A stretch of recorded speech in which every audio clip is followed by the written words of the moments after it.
He liked the sex. He liked the sex. And he was beginning to suspect that it would be difficult to find its equal elsewhere. He even liked having Jesse himself around, absent the sex. Absent the sex. He was charming and funny, most often entirely by accident. And sweet at the strangest times. And sweet at the strangest times. When Hanzo caved to his insistent cuddling, he felt like something cold-blooded, using Jesse for the warmth. He felt like something cold-blooded, using Jesse for the warmth. And Jesse seemed curiously content with that. It would do Jesse no good for Hanzo to leave him injured and vulnerable to someone else. Someone like Hanzo, to come along and do worse. To come along and do worse. Jesse was much cleverer than he gave himself credit for. Would figure out what was good for him on his own. Would figure out what was good for him on his own. Would figure out what was good for him on his own. In the meantime, Hanzo took it as his duty to dole out his affection carefully. In small pieces. In small pieces. Because too much at once made Jesse retreat. And to occasionally remind Jesse of exactly who Hanzo was. In case he was prone to forgetfulness. He didn't expect it to bother him so much, for the thoughts and words to linger when Jesse started to figure it out.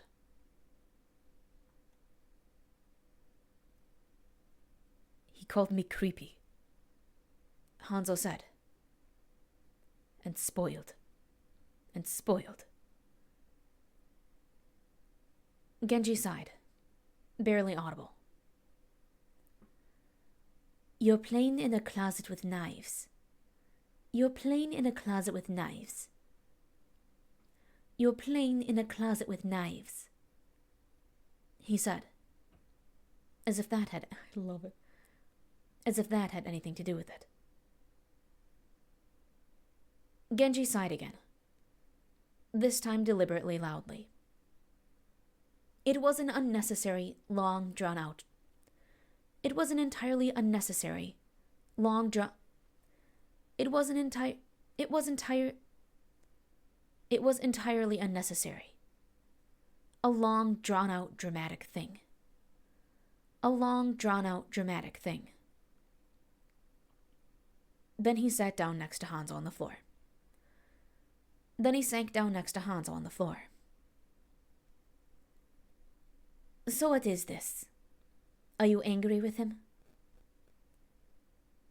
No.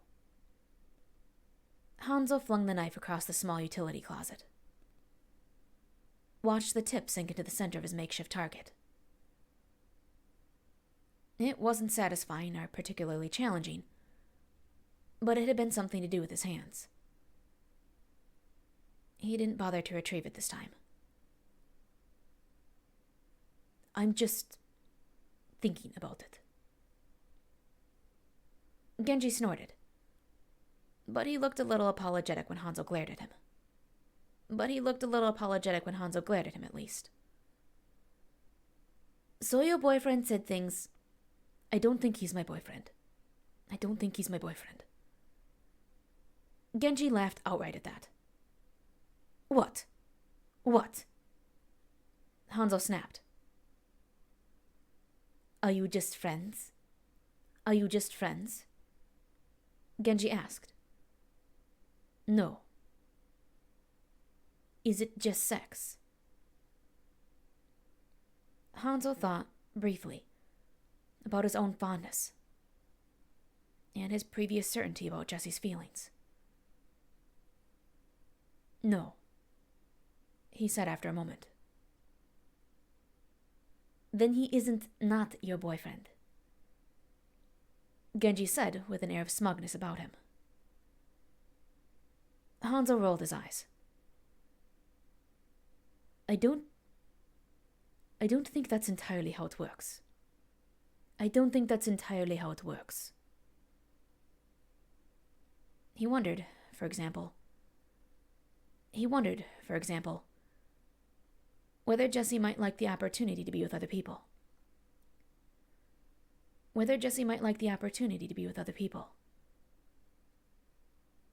It was not as if he could do so if he knew Hanzo might be in his room at any time. It was not as if he could do so if he knew Hanzo might be in his room at any time. The back of his neck prickled. The back of his neck prickled with the dawning... Fuck! The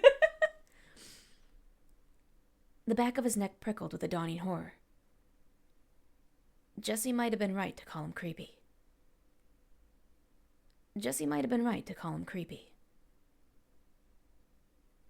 Trust me, that is pretty much how it works. Genji spoke with the exact kind of confidence that let Hanzo know his brother was full of shit.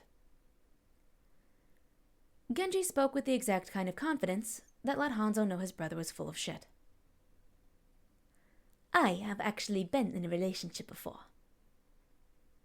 You were 10. Hanzo said, cutting a glare at him. I was a precocious child. You held hands for a week before she dumped you.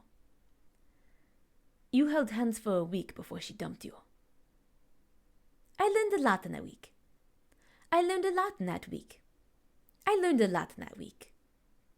Genji insisted. And Hanzo had to let it go with a laugh.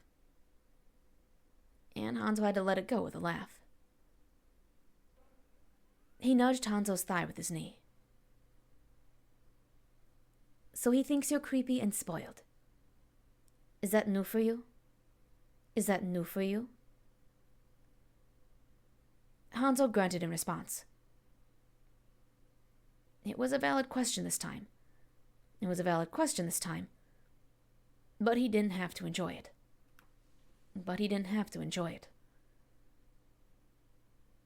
He wasn't entirely unaware of the way that others might perceive.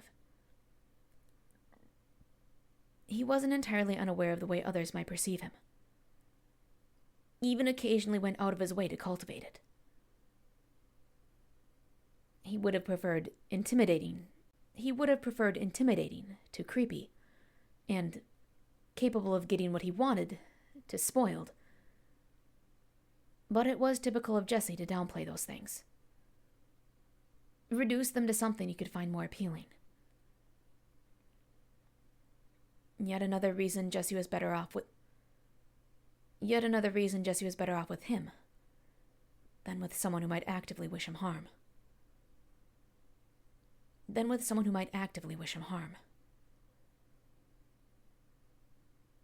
Hanzo glanced at Genji. Wondered if this would be one of those things his brother would use against him later. One more weapon in his arsenal the next time they had an argument. But Genji looked sincere this time. The way he had when Hanzo told him about the order and their new arrangement. And so he risked it. I wasn't prepared for him to agree with all of them. Hanzo gestured vaguely in an effort to encompass Overwatch.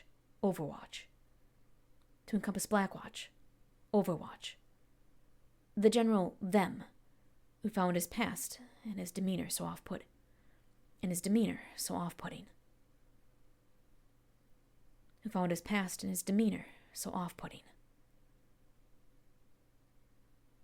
He didn't usually care at all, except to know how to use it to accomplish some goal. He liked being left alone, and he only cared to spend time around those who couldn't be cowed by it anyway. He'd wanted Jesse to know who he was. He'd wanted Jesse to know who he was.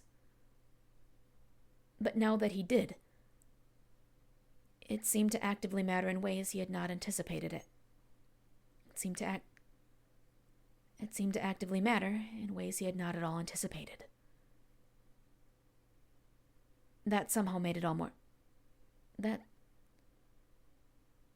made it all somehow more frustrating. That made it all somehow more frustrating. Whatever Genji saw, it made him look concerned. And that was even worse.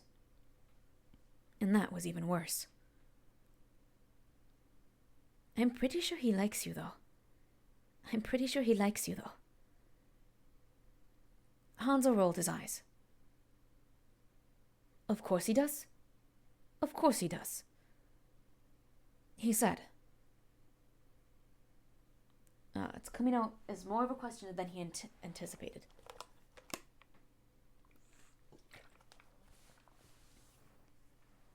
Of course he does. He said.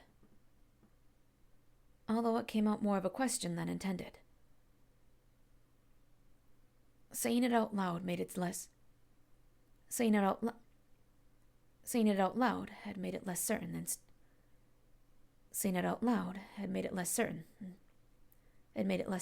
instead of more.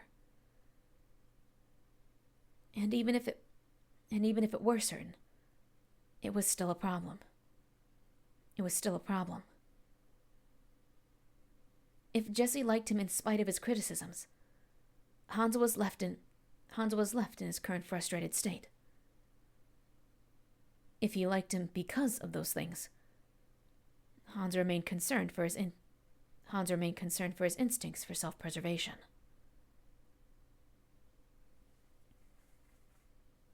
Genji watched him for another moment, then stood up abruptly. Come on, it's dinner time. And I can't watch you pout on an empty stomach.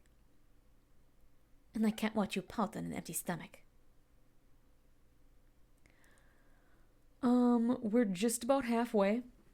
So we're gonna put up the BRB sign, which I'm pretty sure I still have here. Yes, I do. BRB. Totally legal. Does it show? Oh, nope, I think moving it back would be better. Yeah, dude, no, it's totally fine. We'll be right back. We're gonna pause this. Yeah. Oh, shit. Yeah, we'll save it when we get back. I'll be right back. I promise I'm not leaving. No one's there anyways.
Yay!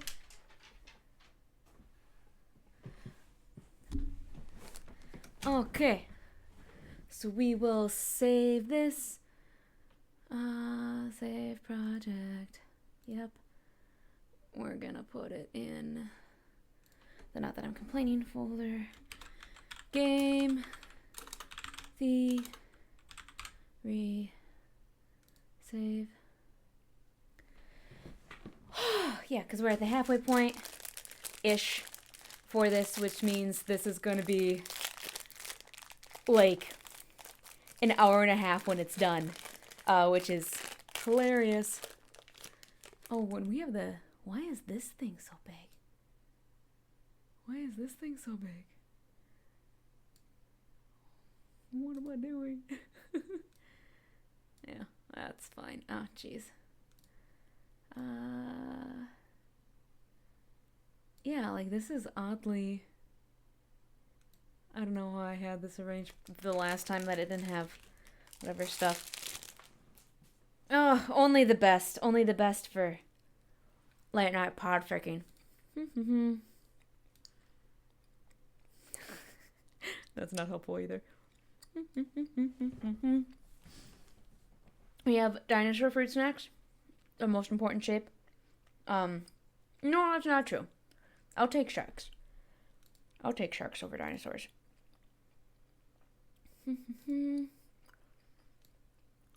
There. That's how I would have had it before. So you can see potential smut warning. No, at this point, it's too late.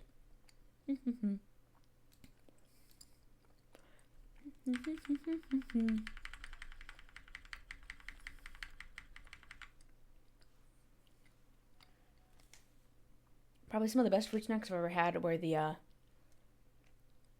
Dragon Ball Z fruit snacks. And whatever fucking blue flavor that Vegeta was the best. And saying Gushers and like Fruit Roll, and those are always all good, but they're just too fucking expensive. Too expensive. They're more expensive and you get less, which is not worth it.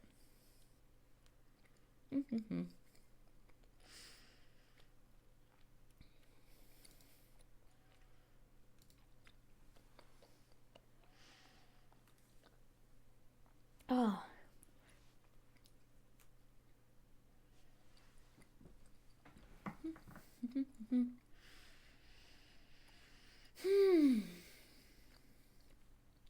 There's not anyone here. No, there's no one here. Okay.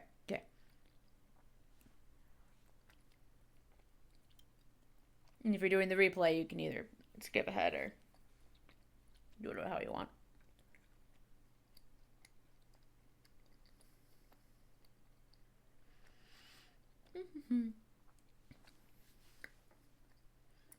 I still don't have anything up on the walls. This will probably be the last stream with streaming at this desk, because IKEA furniture shows up tomorrow.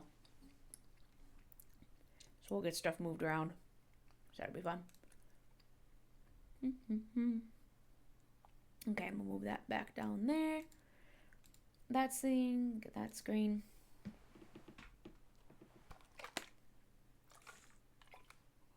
Water, we only have that much water left, so we'll see how long that lasts, or if we'll have to make another run for water. I could have filled it up just now, but no, it's too late. We're gonna start. Okay.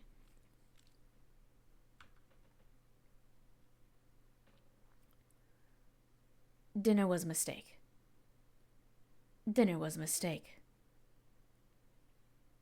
He had known it.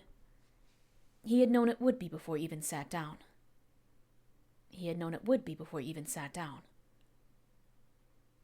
He'd thought about returning later. Maybe taking the food somewhere else. But Genji, and his own morbid curiosity, pushed him to sit with Jesse. In some ways it helped. It at least satisfied the curiosity. Angela was stimulating to talk to in a way he hadn't realized he'd missed. in a way he hadn't realized he'd missed. She was also kind. Even went so far as to let Hanzo know she in no even went so far as to let Hanzo know she was in no way interested in Jessie. It was unnecessary by the time she did it, but a kindness nonetheless. Even if it did leave him briefly embarrassed by his own behavior. He may as well have peed on Jessie's leg for all the tact he'd shown. Worse, it was an entirely unexpected reaction. Jessie, though, was nothing but confusing. For a moment, he looked at Hanzo as if he wanted to kiss him. As if they were entirely alone, not in the middle of a busy cafeteria.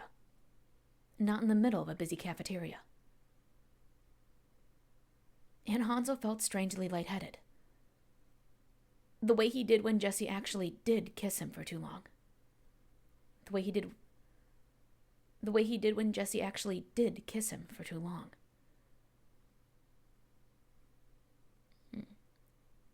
But he clearly didn't want Hanzo to speak to Angela. Introduced him curtly by only his name. Like Hanzo was nothing special at all.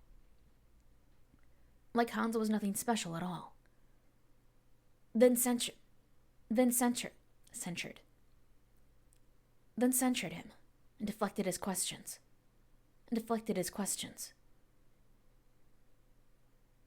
Part of it went well. They all found a rhythm for the conversation. And it flowed, light and breezy.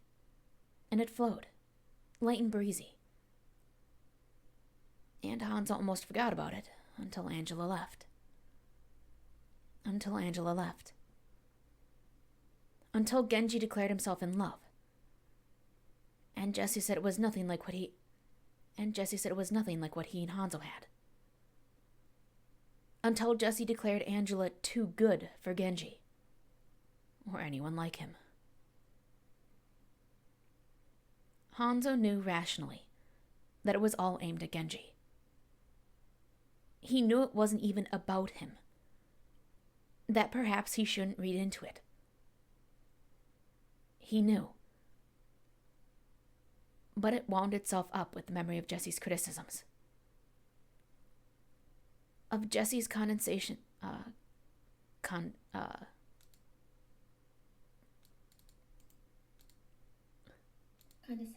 Condescension. There we go. I was gonna say I'm not getting it. Condescension. Okay. Of Jessie's condescension to explain to him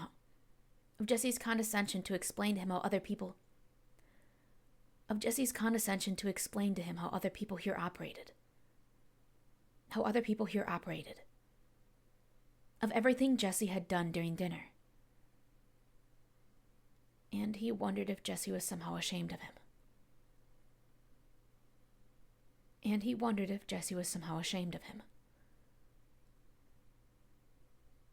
Hanzo wondered if he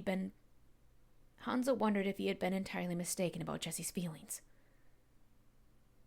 Perhaps Jessie enjoyed the sex, but not his company. And Hanzo had misread the rest. It shouldn't have bothered him. It should have only taken some minor adjustment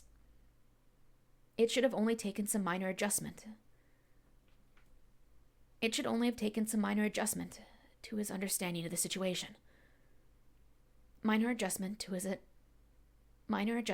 understanding of the situation. Instead, he was surprised to find that he felt injured and more than a little bit humiliated at both the scenario and how long it had taken him to figure it out. It occurred to him that all he had assumed about Jessie's feelings could have been nothing but projection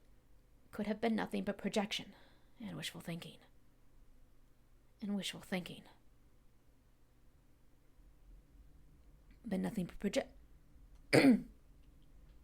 could have been nothing but projection and wishful thinking. He gave himself exactly 2 hours, timed, using his tablet, to stew over it. Timed, using his tablet, to stew over it. Any more, and he might have to admit that Genji hadn't been wrong to call it pouting. He was certainly not playing with knives, but he did enjoy the meditative lull brought about by the rhythmic thunk of the blade into the wood target he'd set up. Genji thankfully, and perhaps wisely, left him alone this time. He probably knew better than to interrupt when he had been the one to push Jesse in the first place. Hanzo still wasn't sure whether it was meant as a favor to his curiosity, or if it was only Genji's petty revenge against Jesse for telling him what he could and could not do. With his newfound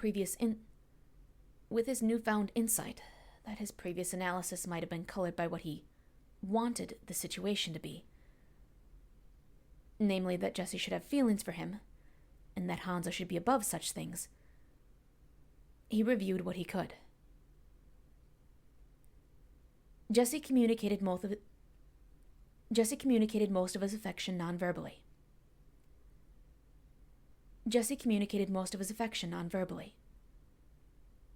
Through long, surprisingly vulnerable looks. The hand-holding. His insistence on cuddling. And of course his alarmingly addictive kisses. He had, on more than one occasion, complimented Hanzo's skill during training. He had an absurd number of pet names for Hanzo, and he practically showered him with compliments during sex. A fact that had previously been an unending source of nourishment for his ego.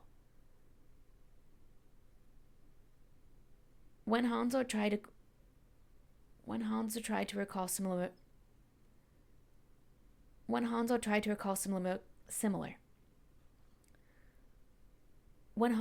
recall similar compliments about his personality, he came up distressingly short.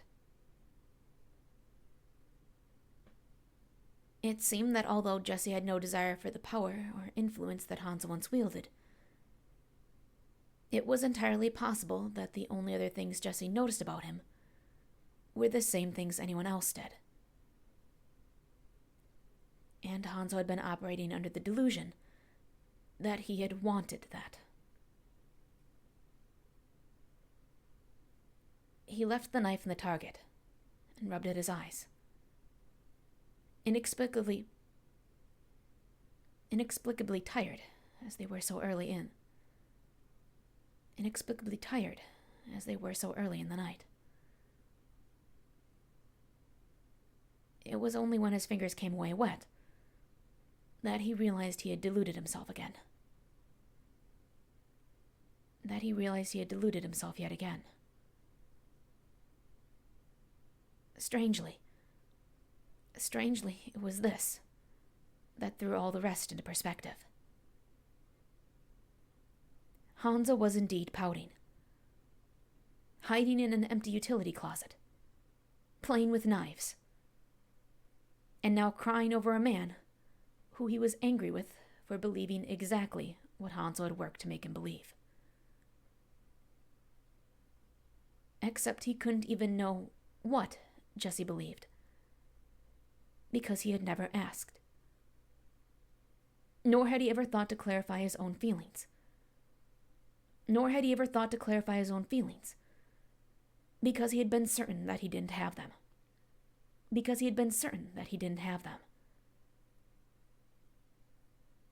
He was at least as ridiculous as he'd ever presumed Jesse to be. I'm drinking water.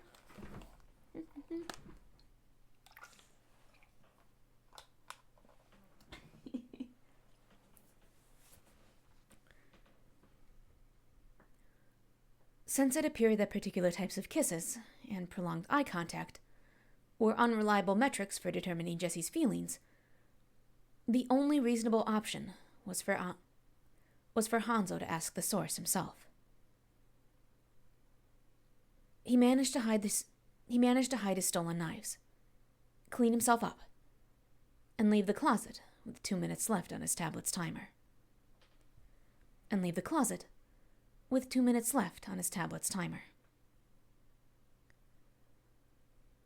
Talking to Jesse, however, turned out to be more difficult than expected. He felt like he was exposing weaknesses.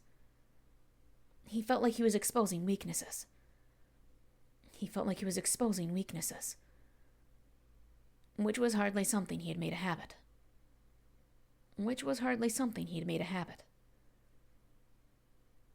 It was frustrating, somehow more confusing at times.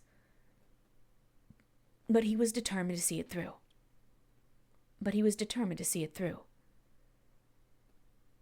Even if it meant his jaw ached for clamping down against his throat. Even if it meant his jaw ached for clamping down against the way his throat tried to close up, and his eyes started to burn.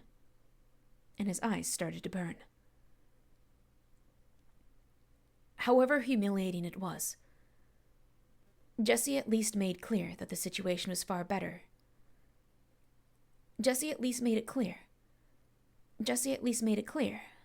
the situation was far better than the one Hanzo had cooked up for himself. It renewed Hanzo's faith in both Jesse and his own instincts.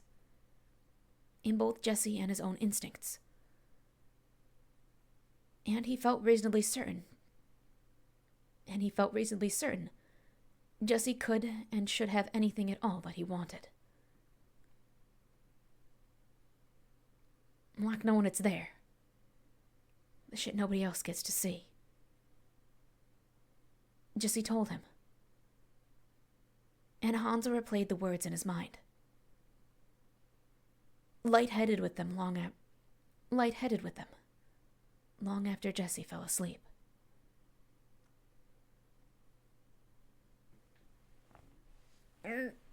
My back needs to crack. Excuse me. Oh, jeez. That sucked. Okay. My hand fell asleep now. Damn it. Oh. That's fine.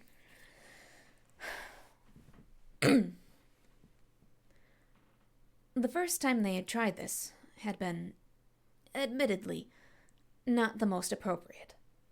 It had been when he tied Jesse up with his belt.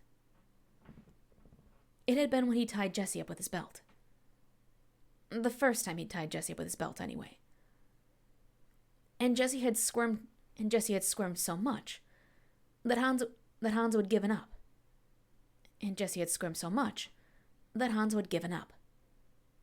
Shoved Jesse's legs together and fucked into the press of his thighs. The second and third times, Jesse had still squirmed. It was almost funny. And so incongruous with Jesse's general approach to sex that Hanzo took it as a personal challenge. It seemed that, much like Jesse's assumptions about his own intelligence, Jesse had convinced himself that bottoming was something he was bad at, and so went on to fulfill that particular prophecy.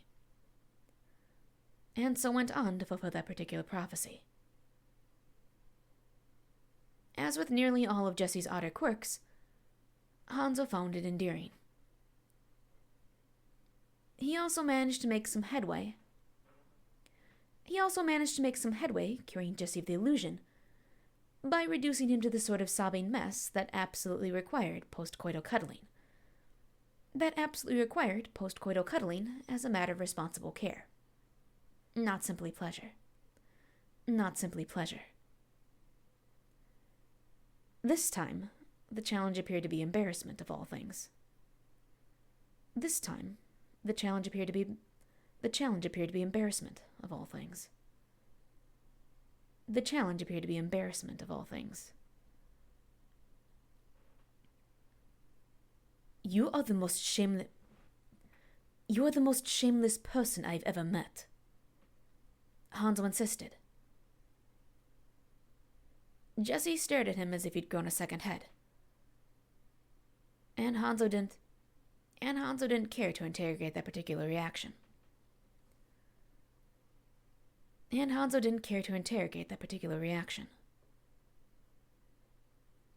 I refuse to believe this is your bridge too far. I didn't say no, Jesse said, jaw setting stubbornly.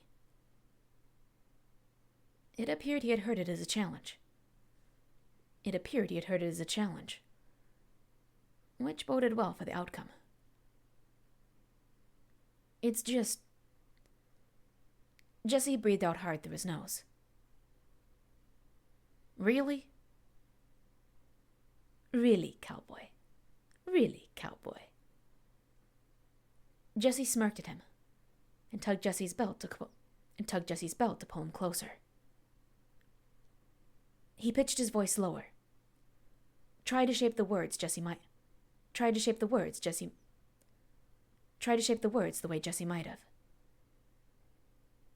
There are some things a man can't run away from. Jesse let out a sound that was half laugh, half groan. But he moved willingly enough. Until he was pressed right into Hanzo's space.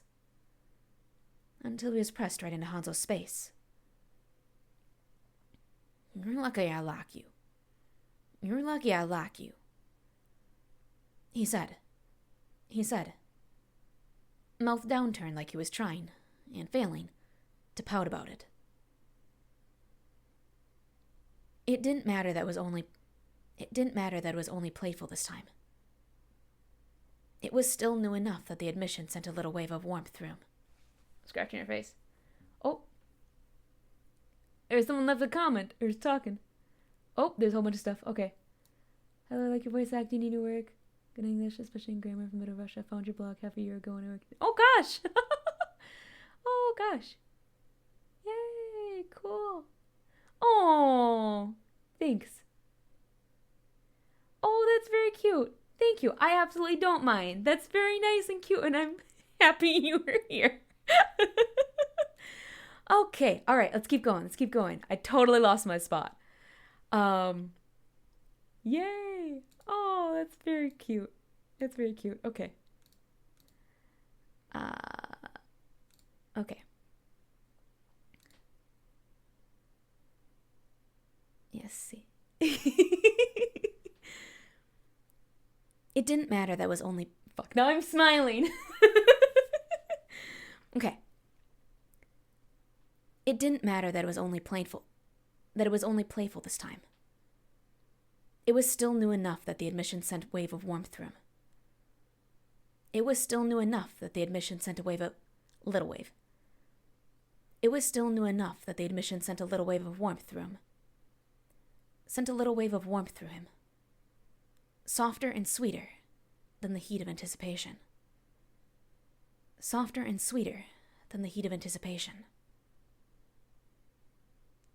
Very, Hanzo said, aiming for dry. But it was hard to keep his face serious when Jesse's answering grin was so blinding.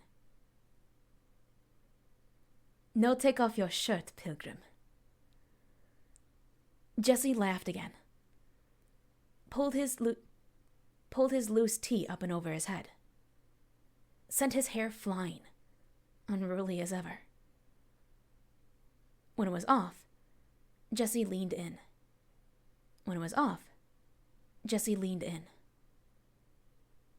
Hanzo leaned away from the kiss. Stopped him short with a hand pressed to his chest, and their lips almost brushing. I think you're forgetting something, Hanzo said, grinning. Jesse froze where he stood, as if he didn't quite believe that Hanzo had stopped him. Then his jaw squared, stubborn again, and he pulled backed away from Hanzo entirely. He plucked the cowboy hat off his desk and put it on. He plucked the cowboy hat off his desk and put it on firmly. And the look he gave Hanzo was so bitter that Hanzo laughed. Oh, it's funny now?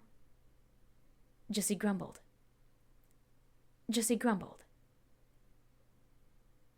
Then his body language shifted. Thumbs hooked in his belt loops, and he struck something close to an intimidating pose. I don't think it's nice, you laughing. Hanzo bit down on the rest of the laughter and peeled out of his own shirt to buy himself a moment. His repertoire of lines was sure to be much smaller than Jesse's, but he managed to come up with another. You gonna do something? Or are you just going to stand there? And bleed? Jesse asked, laughing. That was all it took before he was on Hanzo again. Wrestling him towards the bed. It was an excellent improvisation before you added that, Hanzo said, even as he helped Jesse get Hanzo's pants off.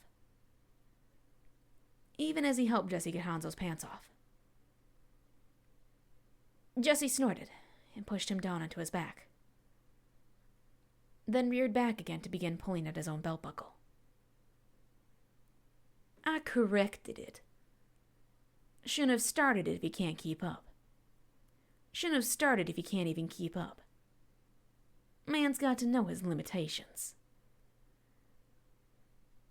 Hanzo could sense he was in far over his head. But he could only smile. Wide and bright. Was that another one? Jesse let out a long-suffering sigh that broke on another laugh. Then Hanzo shut him up entirely with a kiss. They knocked the hat askew in the process of stripping down. But Jesse took care to keep pressing it back down, in between pawing at Hanzo and kissing him messily. And messier still every time either of them smiled. It was playful and fun in a way it hadn't been before. They'd had their games, of course, but none of them had ever felt quite this carefree. Blah, blah, blah, blah, blah. Drinking water.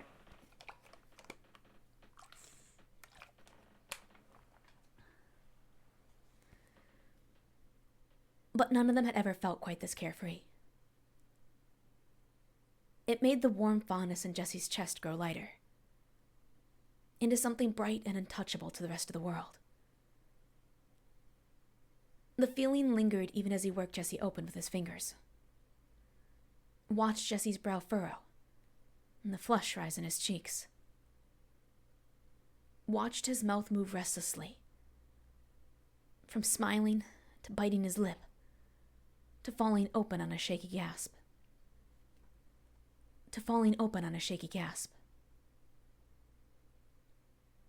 The darker part of it remained too. Desire that left him impatient, greedy, voracious. Jesse sank, hot and welcoming, onto Hanzo's cock, skin already gleaming when they'd barely gotten started.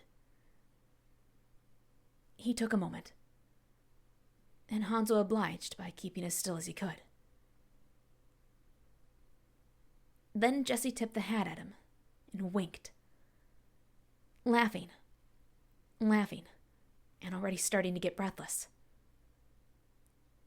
and Hanzo could only rock his hips up, grasp at Jesse's thighs, until Jesse inevitably reached for his hand. Fingers tangled bruisingly hard with Hanzo's. Jesse was beautiful and ridiculous, and his. And somehow that, at least as much as the sex itself,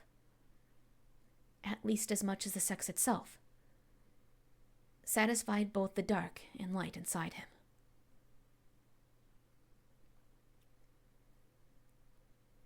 Hanzo had known the prank had been petty and childish, even as he was doing it. He had been prepared for the possibility that they might get caught. And for there to be some punishment.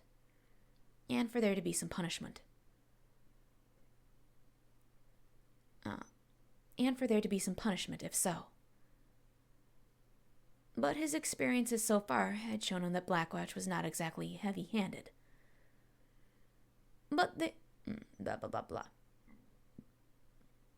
But his experiences so far had shown him that Blackwatch was not exactly heavy-handed with their discipline.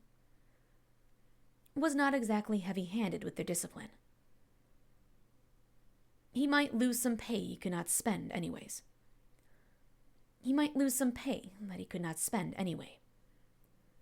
Or spend a few days cleaning something especially foul. It wasn't as if Reyes was going to ask him to cut off a finger. It wasn't as if Reyes was going to ask him to cut off a finger.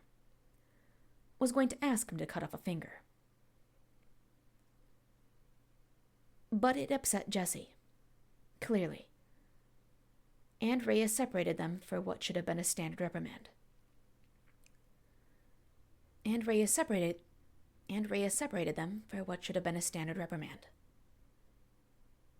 That did make Hanzo nervous, and he regretted it a bit then. Reyes had ways of influencing Jesse that he didn't fully understand, and he had never seemed to like Hanzo very much.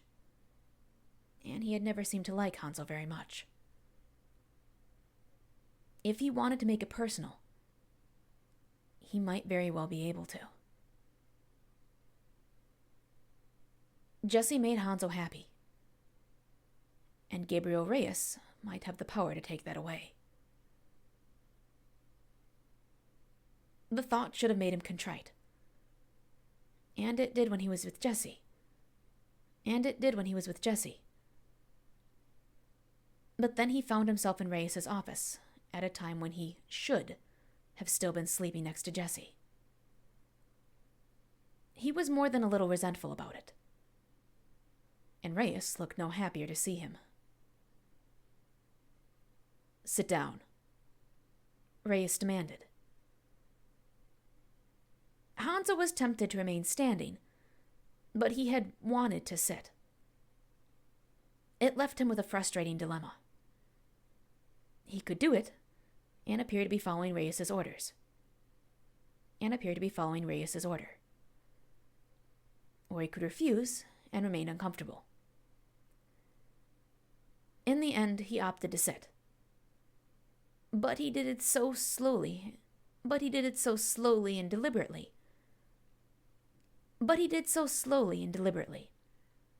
Attempting to radiate that it had been his idea all along. Then Hanzo looked at him. Waiting for Reyes to break the silence first.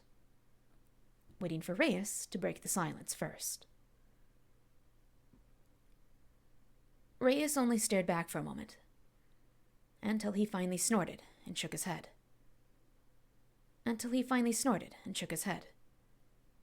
Sinking back into his chair. "You know why you're here?" "I believe it is your job to tell me," Hanzo said. Reyes was clearly unimpressed by this answer. "Cute," he answered. "Want to try that again?" You are angry about the prank.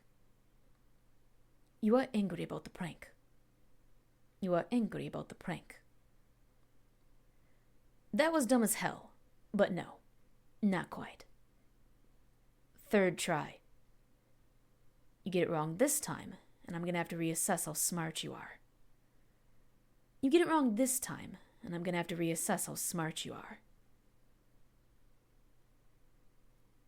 Hanzo stared at him for a moment, simultaneously seething and entirely aware Reyes was doing it on purpose. Reyes was doing it on purpose. His jaw was beginning to ache from clenching it. Jesse, he finally said, and Reyes smirked. Well done, kid. Well done, kid. He said through his teeth. But the condescension still rackled.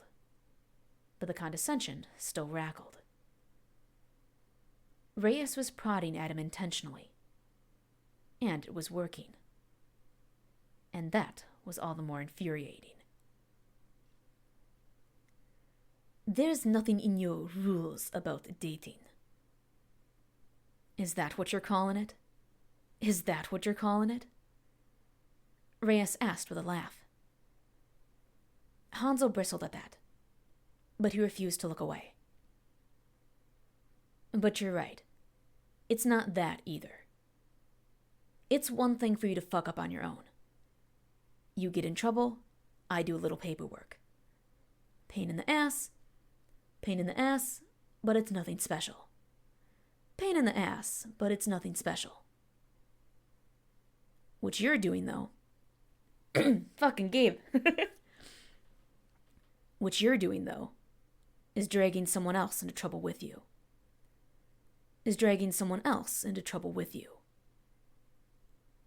Excuse me? Excuse me? You know how long it's been since the last time I had to write up McCree?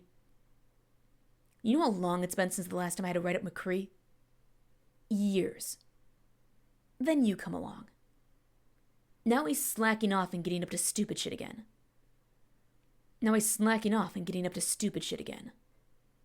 When he should be working upstairs already.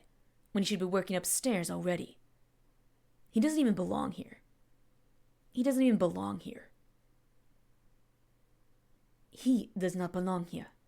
But I do, you mean.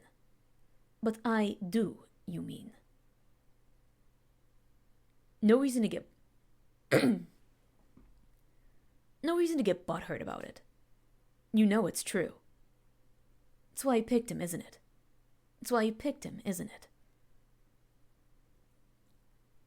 Something about blah blah blah water.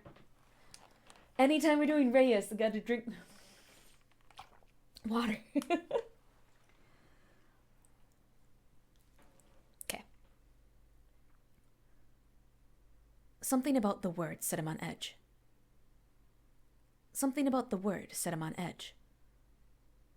Like there had been something malicious about it.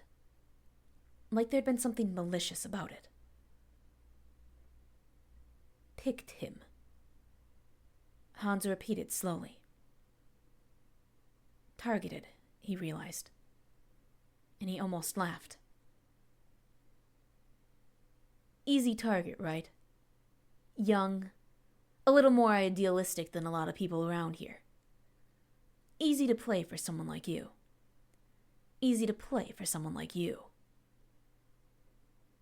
Hanzo bristled again. For his own sake, and for Jesse's. So this is personal, not professional, he said. You tell me. So this is personal, not professional, he said. You tell me, Reyes said. He must have sensed that Hanzo's confusion was genuine, because he rolled his eyes at him.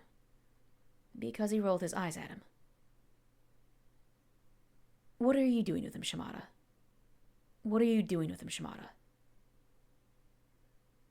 Are you this invested in all your agents? None of my other agents have a baby Yakuza trying to put him on a leash. None of my other agents have a baby Yakuza trying to put him on a leash. Hanzo sneered at that, and Reyes looked smug about it, like he had him all figured out. Something hot and prickly sat in his stomach, made him want to push back more than anything else. Made him want to push back more than anything else. Is that all? Is that all it is? Is your interest in Jesse's love life? Your interest in Jesse's love life seems alarmingly unprofessional, Commander. Your interest in Jesse's love life seems alarmingly unprofessional, Commander. If you've got a formal complaint, you're welcome to take it upstairs to Morrison. If you've got a formal complaint, you're welcome to take it upstairs to Morrison. Hanzo opened his mouth, but he had nothing to say to that, and he quickly shut it again.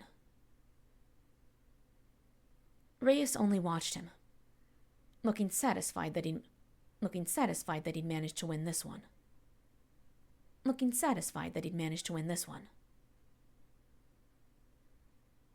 Hanzo wondered if he was going to say anything, or if he was waiting for something. There was no ticking clock in the room. But there may as well have been. He could feel each second passing. He clenched his jaw, frustrated, and he bit down all of his questions. The silence had gone on long enough that he refused to be the one to break it. Then Reyes barked out a laugh and leaned back in his chair again, still watching Hanzo, and perversely amused by whatever he saw. Stubborn as a fucking mule, aren't you?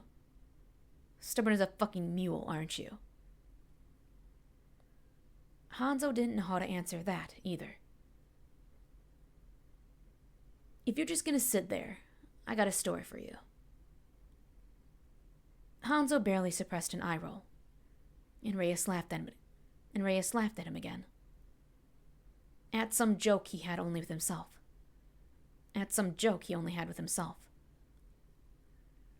Hanzo wouldn't be baited into asking, though.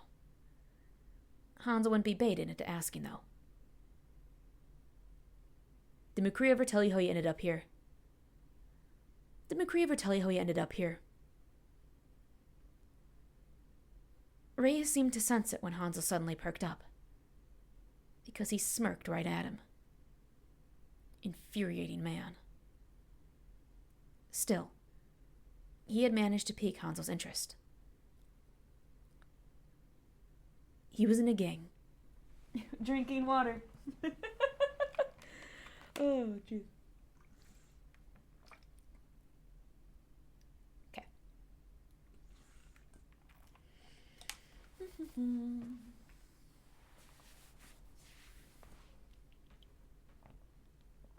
Okay.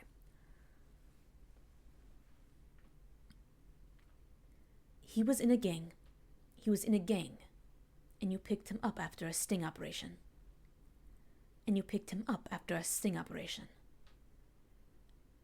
Hanzo glanced at him and sneered again. When he was barely more than a child. Reyes only snorted at that.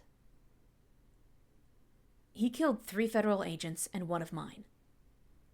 In a context like that, age doesn't matter much at all.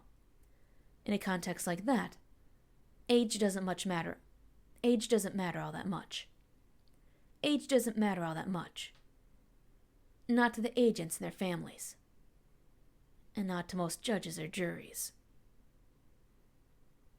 Reyes paused for a moment, leaned back far in his seat. But you're right. He was a kid. That's why I offered him the deal. As if he had a choice, Hanzo said. And Reyes tilted his head. making no move to hide that Hans was being weighed and measured. Sometimes you don't get a good option. Only the least bad one.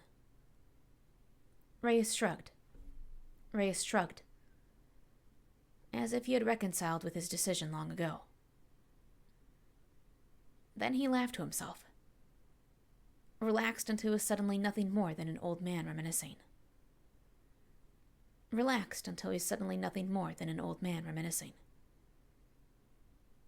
Didn't know he was a minor until we dragged him in for the interrogation. He looked about the same as he does now, give or take some gym time and a few bad choices of the razor.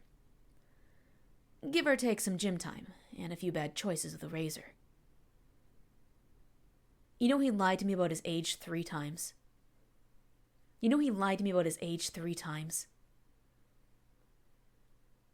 Hanzo assumed Reyes' sudden shift in demeanor was as purposeful as anything else he'd done. Despite this, he caught himself nearly laughing. What about that was funny to you?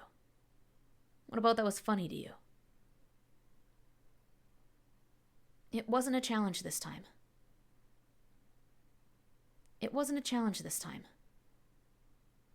Hanzo wasn't entirely sure what it was.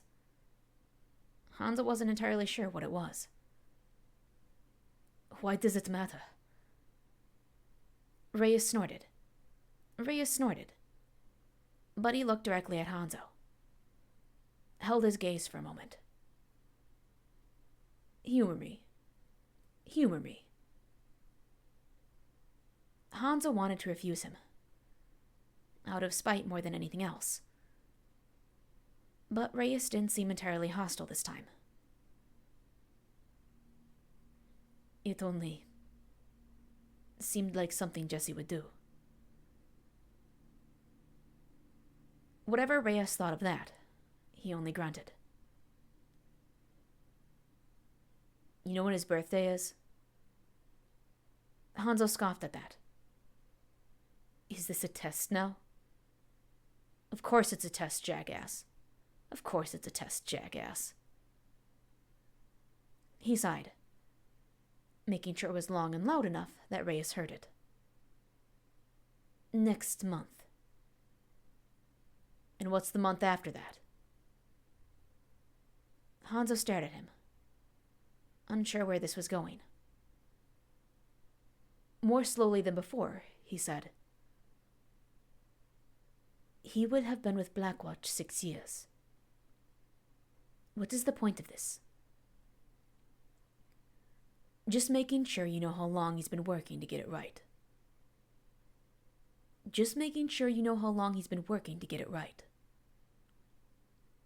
Reyes leaned forward, met him with a level gaze.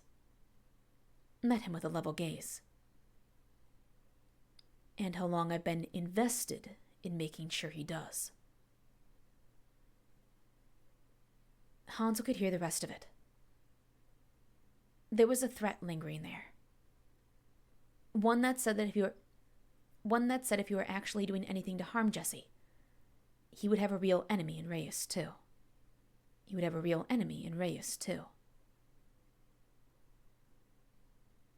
And you believe I am somehow disrupting his progress? You are. I told you he belongs upstairs already.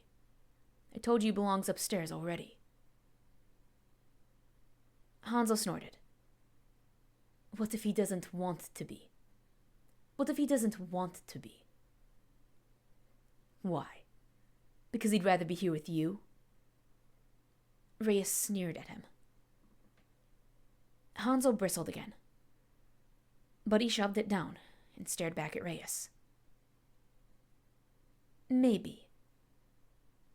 But almost certainly because he'd rather be working for you than for Morrison. Hanzo gave in and did roll his eyes then.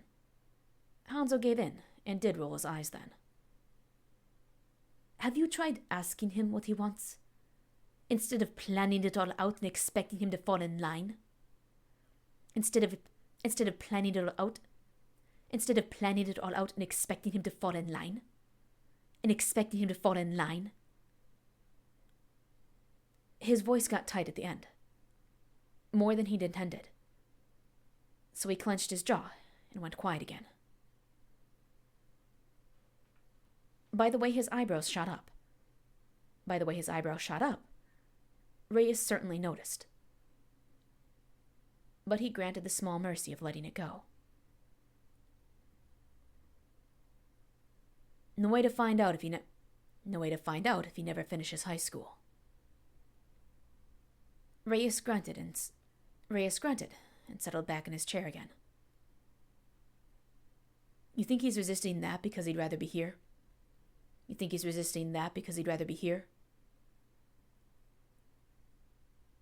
It seemed Reyes was genuinely asking him for once, instead of just prodding and testing. No. He doesn't seem to believe he's smart enough.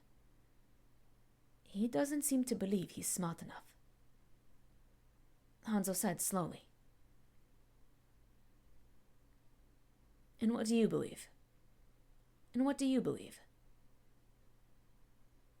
That an overbearing commander who condescends.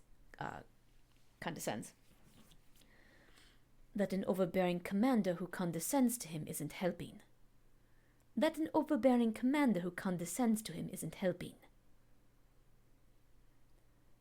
Hanzo probably should not have said it. Oh, drinking water. We're almost out of water. Okay. Hanzo probably should not have said it. Not with the way Reyes seemed to be working toward something. A truce, maybe. But Reyes only let out a laugh. Seemed as if he was genuinely surprised for once. You really are such an asshole. The insult was not nearly as barbed as it might have been. And Hanzo had no idea how to respond to it. All right, kid. Let's pretend that you somehow have only McCree's best interests at heart.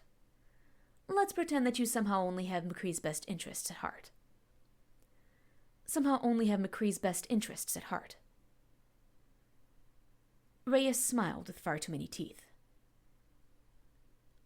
What are you going to do to prove it?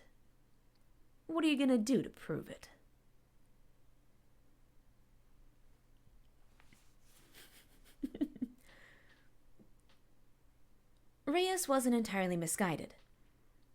But pursuing Jesse to pursue his education was as easy as telling what Hanzo wanted from him.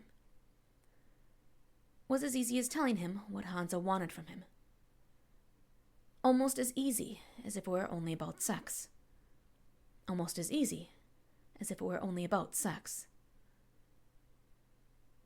He could be smug about accomplishing something Reyes had been working on for years. But he supposed, when he felt like being charitable, that Reyes had no inclination to use Hanzo's tactics.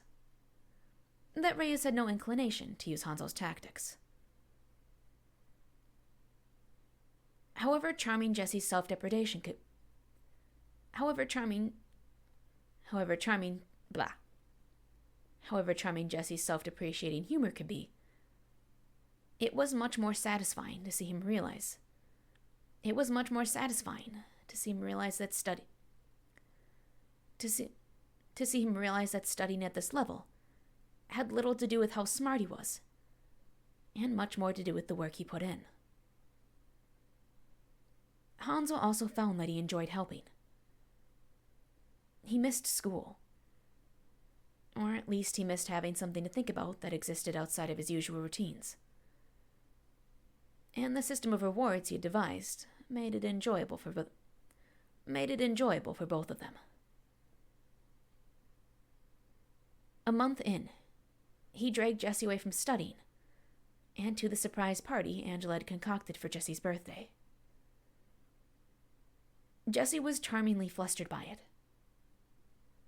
And when the others were drunk enough that it no longer mattered, Hanzo coaxed him into the old empty utility closet. If Jesse wondered about how Hanzo knew about this place, he didn't ask.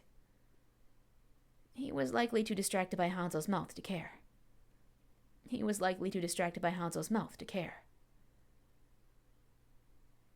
a far better use for the closet's privacy than any of his previous visits. Come on, sweetheart.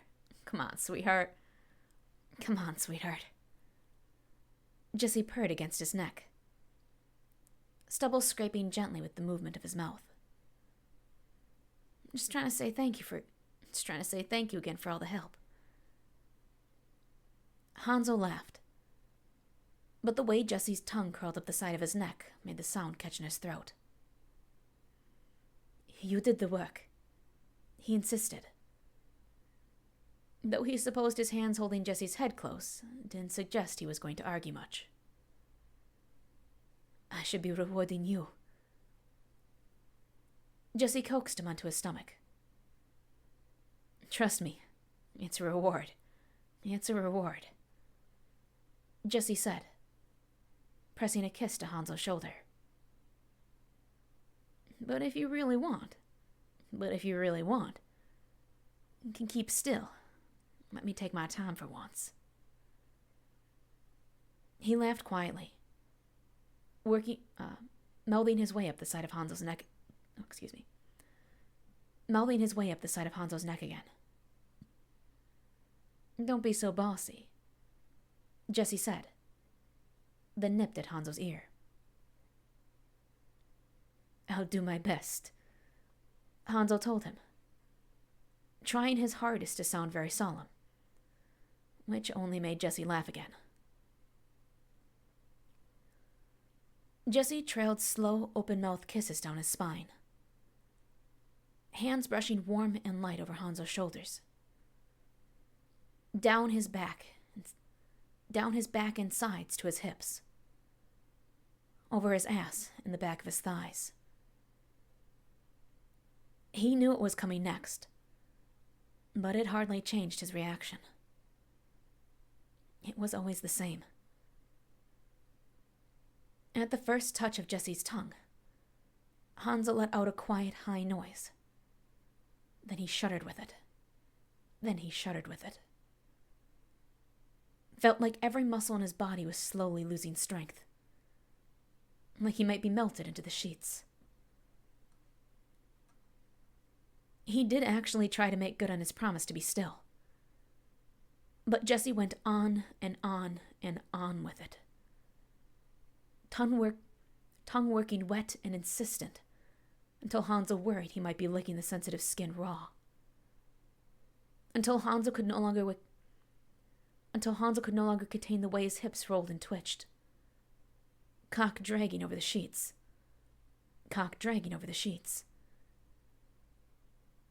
He let out a low, shaking groan, and Jesse laughed, squeezed and scraped his teeth over the swell of one ass cheek. Love when you get like this, Jesse said, and then went back to tormenting him with his tongue.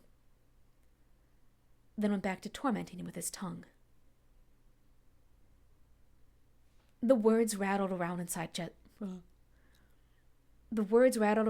Hanzo's head, made the light feeling in his chest expand until it was almost as unbearable as Jesse's tongue. He bit down hard on his forearm.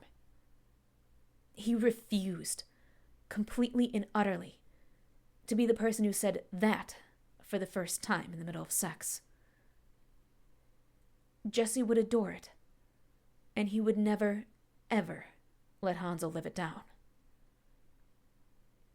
He scrambled, with the 2 entire brain cells he felt he had left, to come up with anything at all to distract himself, to distract Jesse from what was sure to be the single most foolish thing Jesse had ever inspired him to do. He opened his mouth, and he managed to avoid saying it.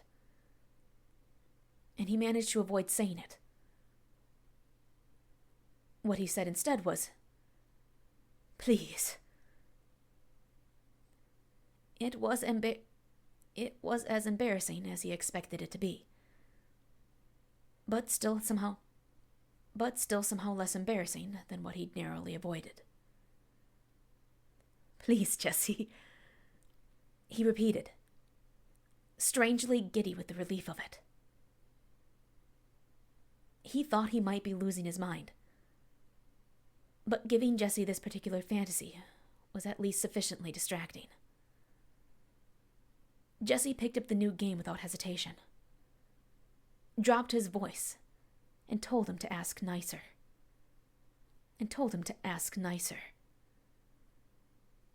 But he provided some relief, some movement forward, when he at least used his fingers. He was slow about it still, took his time like he always tried to. But Hanzo discovered quickly that the word "please" could work up Jesse just about as much as anything else, and he used that to his advantage. He was half afraid Jesse would try to take this slow too. And he did sink in slowly.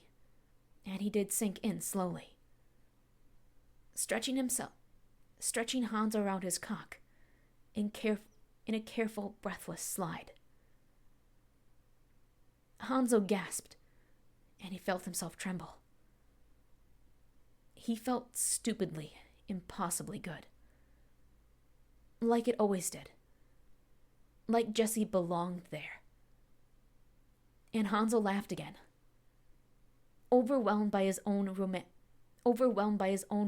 idiocy, at least as much as by the sensation of Jesse's cock moving slow and hot inside him.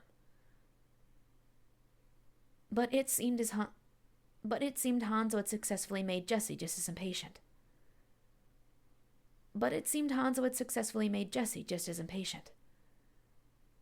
Or perhaps Jesse chose to show some mercy, because he did eventually move, in this sort of rapid, relentless pace that drove Hanzo to an entirely different sort of madness.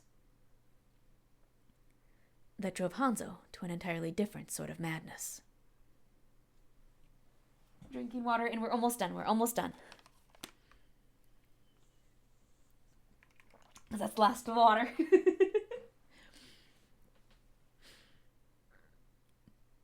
He did say it, eventually, when he was of sound mind, and absolutely not in the middle of anything Jesse could later mock him for.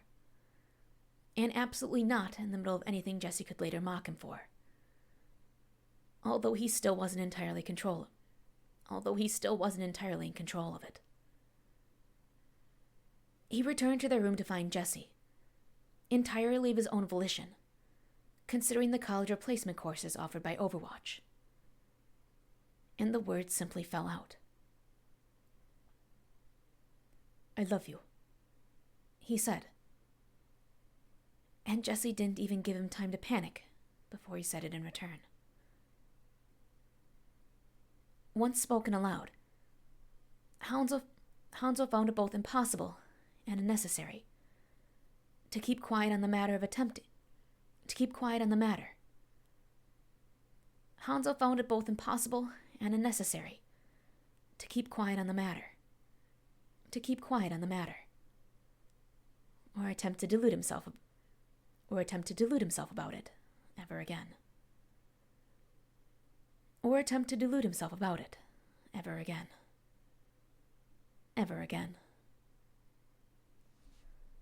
Ooh. Oh, we're in the wrong window. File. Save. Yay! We made it. Cool. There's 3 viewers now. That means there's 2 people here. Oh gosh. How long have we been going? 2.5 hours. That's a pretty good long length for a stream. And I'm glad that my streaming late in the night here in Wisconsin ended up being a decent time zone for wherever you ended up watching. I am probably going to end it here. You said you're from the middle of Russia. I'm trying to remember thank you in Russian. I know like a handful of words, and the accent's gonna be terrible. Uh, Привет. I think привет is thank you. I think. Pajolstas, you're welcome. I'm not sure. We're gonna stop while we're ahead. Uh, I wish you guys a good night or a good morning, wherever it is that you may be. До свидания, and good night.